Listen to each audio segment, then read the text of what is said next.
magandang pagpalain kayo ng may kapal. So, nandito naman tayo at ating iba-vlog yung pag-layout ng lighting electrical sa slab ng steel deck.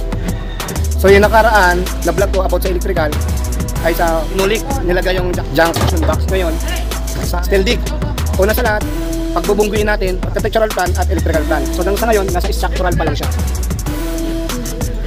At pagbabasihan din natin yung mga hollow block kung gaano kakapal at yung plastering at yung perimeter. Number 1, reading or familiarizing and executing or implementing electrical floor plan. So guys, ang una natin na gagawin, hahanapin tong poste na to kasi yan ang pagbabasihan ng pasok ng pintuan. Tapos andito yung panel at andito rin yung switch. So bigyan ko ng isang milyon magpapagdaman na. So wala na. Ayan, poste, andito yung switch, andito yung panel at andito yung ilaw. Sa pagitan na lang ang poste. Ako, sa mga pinag-GMA kami oh, leke saya batilyo.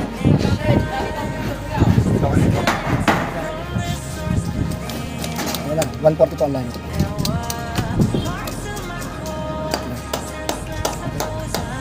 So guys, so itong living area na yan, 1 and 2 na poste, yan yung living area. Kapag naman sa plano ng lighting, 1 and 2 yan yung living area. 1 and 2 yung column yan. So 227 divide natin sa 2.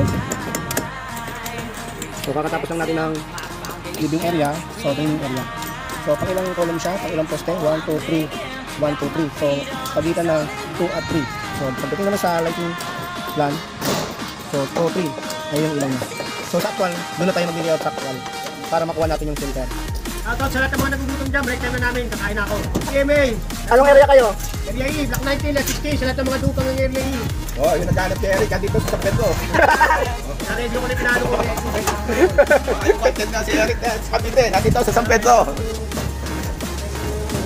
Shoutout ya sa mga tigaan lalay.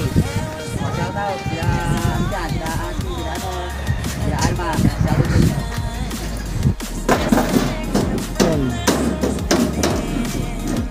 12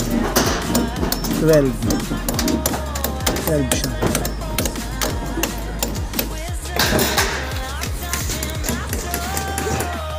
First step to guys, so diagonal lang guhit niya, tapos pa-ekes kung anong laki ng junction box niya. Gagayahin. Hello guys, kakatapos ko lang mag-grinder yung laki ng junction box. So iniwa ko ng pagganon yan. And then, gumamit ako ng long nose. Kasi yung pinakadulo nun, hindi kasya yung plies. Kailangan long nose ang gamitin ko. Long nose. Pero gagamit din ako ng plies para may angat siya ng ayos doon sa guwit. Hanggang guwit lang ako eh. Yan. Iaangat ko siya ng ayos. Dandahan lang yan. Iningat ko lang ng ayos yan. And then, gumamit uli ako ng long nose. Kasi ang dulo na yan ay maliit eh. So, kailangan ng long nose gamitin. Yan. Pag naangat ko na yan, so gagamit uli ako ng plies. Yan. Hanggang dyan sa may guwit yan guys. Hanggang sa may guwit. So, saka ako naman yan sasalpak dyan yung junction box. So, pinukpok ko ng PPR para bumaba. And then, ginamitan ko uli ng plies para mapumantay dun sa junction box at nakatayo siya. Yan, pinukpok ko na rin para suwabe. Ngayon, tinalian ko na siya ng alambre. Yan, sinakal ko siya ng alambre. Idol, doble ang tinali kong alambre dyan at pinukpok ko pababa dahil dyan dadaan yung PVC conduit pipe sa butas na yan. At tinigpitan ko uli ng plies ang alambre. Pagkatapos guys, doble ang alambre nilagay ko sa taas. So, na matibay yan. Siguradong matibay yan guys. Yan, inigpitan ko ng plies yan.